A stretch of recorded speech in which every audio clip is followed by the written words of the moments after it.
funky. Arrive au mercredi 12 mars. Le mercredi, donc, non, mercredi 11 mars. Ouais, mercredi 11 mars. Donc, je levais pareil, 7h, petit déjeuner. Ensuite, j'ai été faire ma toilette. C'est toujours une toilette au lavabo parce que c'était trop dur pour moi de faire une douche. Je me suis lavée au maximum de ce que je pouvais, tout ça, tout ce qui est vraiment partie où tu es censé transpirer. Donc, j'ai lavé, mais une douche, c'était trop dur. Une douche, c'était trop dur. Donc, douche. J'étais contente parce que j'ai pu mettre ma tenue, ma tenue pour sortir de l'hôpital, mes propres vêtements et pas une tenue de l'hôpital où t'as les fesses à l'air. Et après, donc pareil, toujours l'infirmière qui vient toutes les 2 heures pour prendre la température, la tension. Également, il y a eu donc les médecins avec les internes, parce que évidemment l'hôpital à Reims, celui où je suis allée, c'est un hôpital universitaire, donc il y avait tous les internes qui étaient là, tout ça, donc il y en a beaucoup qui sont venus. Le médecin, il m'a demandé comment j'allais, si j'avais des douleurs particulières, si j'arrivais à me lever. Il m'a posé plein de questions, il m'a tâté le ventre pour voir si à mes réactions, si ça me faisait mal ou quoi. Alors, à l'intérieur de moi, j'avais mal, mais quand tu appuies, ça fait pas mal. Enfin, c'est pas des douleurs de fou. J'étais pas là à me crisper le visage, vous voyez, t'as mal, c'est tout. Et du coup, il m'a dit oui, bon, moi, pour moi, il n'y a pas de souci, vous pouvez sortir. Donc voilà, vous allez manger le midi, puis après, vous pourrez sortir, il n'y a pas de souci. Donc, j'étais assez contente parce que c'est vrai que là, quand je raconte comme ça, c'est vrai que là, on a l'impression que c'est court. Ça fait 3 jours. 3 jours. Ça fait 2 jours entiers et 2 demi-journées, mais quand t'es là-bas, t'as l'impression que c'est interminable, c'est super long, t'attends toute la journée, c'est long. C'est long, c'est tout. Et donc là, de savoir que je pouvais sortir, j'étais assez contente. Et donc après, les infirmières sont arrivées, on m'a fait ma piqûre d'anticoagulant, on m'a donné à manger, donc là pareil, je vous ai pris en photo et tout.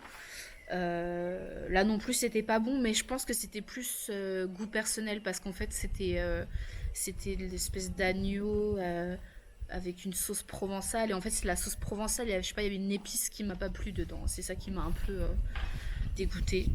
Donc après j'ai attendu, et puis peut-être 1 heure après j'ai mangé un petit peu, 2-3 cuillères de yaourt, et puis après on est parti. Ce qui fait qu'on est parti sous les coups de 14h, 14h30 il me semble, si je dis pas de bêtises. Voilà, j'étais assez contente. Mais en même temps, j'étais un peu triste de laisser la dame qui était dans ma chambre, parce que c'est vrai que elle est restée là, donc c'est vrai que c'est un peu triste, hein, mais bon. J'espère qu'elle va se porter bien dans les prochaines semaines à venir. Ça devrait aller, je ne m'en fais pas pour elle. Et du coup, voilà. Après, ce qui était difficile sur le retour, c'est qu'en fait, avec ma mère, comme la date d'opération était assez courte et qu'on ne m'a pas prévenu à l'avance, il fallait que j'aille prendre un rendez-vous avec une société qui s'appelle Obésinov. Et en fait, c'est une société qui te fait des combinaisons gainantes pour après l'opération, histoire de maintenir ta peau et ton ventre pour que déjà, dans un premier temps, ce soit moins douloureux, mais également essayer de limiter un maximum la peau qui pend, en fait. C'est-à-dire que tu peux, si tu fais partie des gens chanceux à avoir une peau élastique, t'as peut-être une chance que t'aies pas trop la peau qui pend, et que éventuellement t'aies pas de chirurgie réparatrice à faire par la suite. Sauf que tout ça, normalement, ça se fait 1 mois avant l'opération, mais évidemment je suis tombée sur un personnel médical, une infirmière dont je tairai le nom, mais qui est incompétente. Je rentrerai pas trop dans le sujet, mais mes proches savent à quel point je ne la porte pas dans mon cœur. Et par sa faute, j'ai dû aller en urgence prendre rendez-vous. Donc autant vous dire qu'à la suite d'une opération, t'as qu'une envie, c'est de rentrer chez toi et d'aller dormir. Mais non, il a fallu que j'aille me trimballer à l'autre bout de la ville, que je ne connais pas, pour qu'on prenne mes mensurations. Donc les mensurations, autant vous dire que le mec était adorable. En plus, il était mignon, mais bon, c'est pas censé aider. Donc tu te mets en sous-vêtements évidemment, donc avec toutes tes cicatrices, tout ça, et puis bah il te tripote le ventre pour voir à quel endroit il faut que ça tombe. Il faut que tu soulèves ton ventre pour voir par exemple en dessous. Alors autant vous dire que soulever le ventre quand vous êtes fait opérer, je vous laisse imaginer la douleur, surtout qu'en plus avant, quand tu pars de l'hôpital pour arriver à cet endroit, il faut que tu prennes la voiture.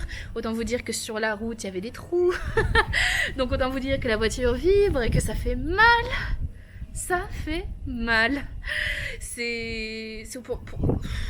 Normalement, je suis pas du tout quelqu'un de douillet. Hein. Mais là, ça m'a arraché les larmes. Pour vous dire que tellement c'était douloureux. Et encore, hein, parce que je me suis dit, ok, parce que là, de cette entreprise-là à l'hôpital, il y a 5 à 10 minutes en voiture. Je me suis dit, pour rentrer chez moi, il y a encore 1h30 à faire. 1h30 et la route est plus pourrie que ça. Autant vous dire que j'étais comme ça après. Hein. Je me suis dit, mince, va falloir serrer les dents. Mais bon, ça a été, hein, je n'en suis pas morte. Et quand je suis arrivée, j'ai pris un antidouleur. J'en pouvais plus. J'en pouvais plus. Du coup, voilà. Est-ce qu'il y a autre chose que je voulais dire ? Ouais, non, ce que je voulais dire, c'était que depuis que je suis rentrée le mercredi, donc en début de soirée, je suis rentrée. Depuis, tous les jours, comme je l'ai dit, l'infirmière, elle vient pour me faire mes piqûres. Alors, laisse tomber, mes cuisses, c'est des passoires bleues avec des boules, de petites boules de ping-pong. Là, c'est hyper douloureux, mais bon, je prends mon mal en patience. Ça va vraiment être mon credo du moment. Je prends mon mal en patience. Je le dis à tous mes proches quand ils me disent ça va ou pas. Oui, je prends mon mal en patience. C'est ce que vraiment, c'est quoi ? C'est le premier mois qui est difficile. Le premier mois, faut s'accrocher parce que déjà, les 2 premières semaines, on mange en texture lisse. Donc autant vous dire que même déjà de base, t'as pas faim. T'as pas faim, mais tu peux ressentir cette envie de manger. Je sais que moi, j'ai fait une petite liste des choses que quand je pourrais manger normalement, des plats qui me font déjà envie. Et c'est vrai que quand tu vois tes proches manger des pâtes ou manger des trucs et que toi t'es là, tu manges c'est une texture comme les bouillies pour bébé. Donc quand alors, le premier repas, tu dis oh ça va, c'est bon. Deuxième repas, ouais c'est cool. Troisième repas, tu dis ouais putain encore de la bouillie quoi. La bouillie à la fin, t'en as marre. Moi je sais pas si c'est lié, mais j'ai mal aux dents. De temps en temps j'ai des douleurs aux dents, alors je sais pas si c'est lié. Je sais pas, j'essaierai de voir. C'est quoi ? C'est dans une semaine, j'ai des diététiciennes qui vont m'appeler pour savoir si tout va bien sur le plan alimentaire et tout. Puis comme je vais passer à la deuxième phase, qui est la phase moulinée. Donc elles vont m'appeler pour qu'on fasse le point. Je leur ferai part du fait que j'ai mal aux dents, de savoir si c'est lié ou pas. Mais ça. Puis alors du coup je vous ferai d'autres vidéos qui seront consacrées. De toute façon là je lance la saga sur la chirurgie bariatrique. Mais tous les jours je prends des médicaments. Alors médicaments, à savoir que c'est les 3/4 ce sont des vitamines. Je prends des vitamines, des compléments alimentaires riches en minéraux. Ça, vitamines. Et le soir, je prends un médicament contre les reflux gastriques. Ça, pareil, j'en parlerai dans une autre vidéo, mais c'est sûrement concernant mon hernie hiatale. Ouais, sinon, les autres choses, je ferai... Là, prochainement, je vais faire une vidéo sur les... Comment dire ? Sur les inconvénients immédiats de la sleeve. C'est-à-dire c'est sur les petites choses du quotidien où là sur le moment c'est assez contraignant. C'est des choses pour vous dire un tout petit peu, c'est vraiment le fait d'être dans les premiers temps assisté. C'est-à-dire que j'essaie de rester dans mon fauteuil et t'es là, tu demandes à oui tu peux me ramener ça, oui tu peux faire ça, oui est-ce que tu peux m'aider, est-ce que moi je suis pas du tout quelqu'un d'assisté dans ce sens-là, j'ai même à un moment j'ai pleuré parce que le sentir, en fait t'as l'impression d'embêter les gens et en fait c'est ce sentiment qui est assez compliqué. de d'être là, de toujours demander de l'aide, tout ça. Moi, je suis quelqu'un d'assez indépendant qui n'attend pas en fait, qui n'attend pas les choses des gens. Si j'ai besoin de quelque chose, je l'obtiens par mes propres moyens. Je n'ai pas besoin d'attendre que quelqu'un vienne m'aider à faire quelque chose. Et là, le fait d'être dépendant comme ça, il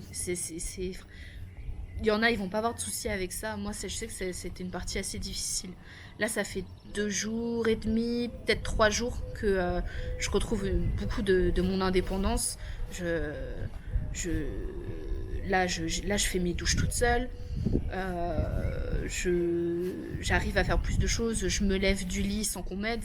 Au tout début, on essayait de m'aider un peu parce que c'est vrai que quand tu sors de l'hôpital, à l'hôpital, t'es bien parce que t'as un lit qui est haut, t'as un lit avec des barres, t'as un lit où le dossier, tu peux le relever pour t'aider à te lever. Quand t'arrives chez toi, faut que tu penses à ça avant parce que t'arrives chez toi, ton lit, parce que ton lit, il est bas, ton lit, il a pas de...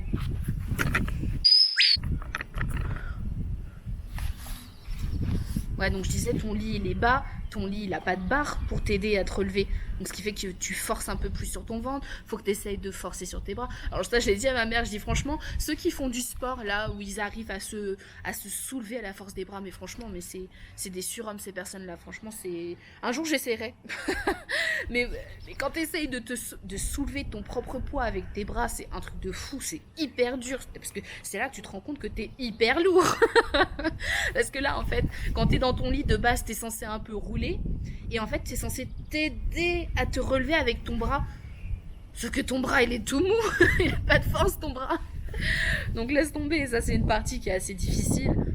Après, je vais pas vous lister tous les inconvénients puisque je le ferai dans une vidéo. Mais c'est vrai qu'il y a certains points qui sont pas faciles et qui sont à prendre en compte. C'est-à-dire que c'est pas rien si vous faites une chirurgie. C'est quelque chose. C'est quelque chose. Voilà, c'est tout. Là, cette vidéo est déjà sûrement beaucoup trop longue. À mon avis, je vais la découper en plusieurs parties, sinon vous la regarderez jamais. Donc je vais vous laisser pour le moment, puis on se retrouvera plus tard dans les prochaines vidéos, évidemment. Je vais essayer de reprendre le rythme normal du mercredi 20h. Après, je sais pas, là, c'est comme je vais sortir plusieurs vidéos, si je vais les sortir plusieurs fois dans la semaine pour après revenir au rythme normal. Je sais pas encore, on verra bien. Vous verrez sur le moment. Et du coup, voilà. Est-ce qu'il y a quelque chose d'autre que je voulais dire en plus? Je suis trop contente de mes cheveux. J'aime trop, je les trouve beaux. Tout bouclé comme ça là. Quand ma soeur elle m'a fait, elle m'a dit hey Shakira, je fais oh yeah Shakira, Shakira, oh baby when you talk like that. Mais bref, c'est vrai que du coup c'est quelque chose où il faut essayer de garder le moral. Ça souvent mes proches. Là j'ai été extrêmement soutenue moralement et puis physiquement aussi par mes proches. J'ai reçu énormément de messages de personnes qui m'ont appelé. C'est vrai que ça fait énormément de bien. Parce que je sais que lors des ateliers où j'ai pu aller, j'ai pu parler à d'autres patients qui, eux, leurs proches n'étaient pas du tout pour et ils se retrouvaient dans les démarches tout seuls et ça doit être vachement compliqué. Et en fait, c'est compliqué sur le plan physique, mais aussi sur le plan moral, c'est-à-dire qu'en fait, il faut quand même garder le sourire, tout ça. J'ai appelé une de mes copines qui regardera cette vidéo, donc voilà, je parle de toi. Et donc, on s'est appelé en FaceTime, et ce qu'il y a, c'est que elle était étonnée de voir que, entre guillemets, je pétais la forme, que j'étais là, je souriais, j'avais repris mes couleurs, parce que c'est vrai que le lundi, quand je suis arrivée, j'étais toute blanche. Donc je reprends mes couleurs, je suis là, je souris, je suis assez contente. J'ai pas trop après à partir du moment où je suis rentrée chez moi, j'avais plus trop de douleur, donc j'étais là, je pétais la forme quoi. J'étais bien. Donc c'est vrai que c'est hyper important. Là, malgré qu'on soit en confinement à cause du corona, là il fait beau, j'ai la chance d'avoir un jardin, donc j'essaie de sortir minimum 20 minutes par jour, je marche dans tout mon jardin. Là c'est pour ça, il reste encore un tout petit peu de soleil. D'ailleurs il va pas tarder à partir, mais j'en profite. Et puis là même hier l'infirmière j'avais des tresses en fait, parce que du coup ma mère elle m'avait fait des tresses, je sais pas encore le faire tout seul. Je sais pas faire des tresses, enfin des tresses collées, hein, les tresses normales basiques ça c'est bon, ça va. Mais les tresses collées je sais pas les faire, et le truc c'est que l'infirmière, elle me voyait souvent en pyjama, tout ça, parce que bah, la flemme. Et là, aujourd'hui, je me suis dit, vas-y, cette fois-ci, après la douche, je m'habille. Alors, je me suis habillée, j'ai remis mes bijoux, j'ai mis mon parfum. Je me suis dit, vas-y, je vais mettre un petit trait de mascara, et puis je détache mes cheveux. Et j'étais là, quand elle m'a vue, elle m'a fait, oh waouh! Elle a vu la différence, elle m'a dit waouh, mais qu'est-ce que vous avez fait à vos cheveux? Bah, je vous ai vu hier, maîtresse, et bah, je les ai défaites. Et puis voilà, bah, c'était voilà, le petit point d'humour de la fin. Et puis sur ce, je vous laisse et on se retrouve dans la prochaine. Je vous fais des bisous, puis à bientôt.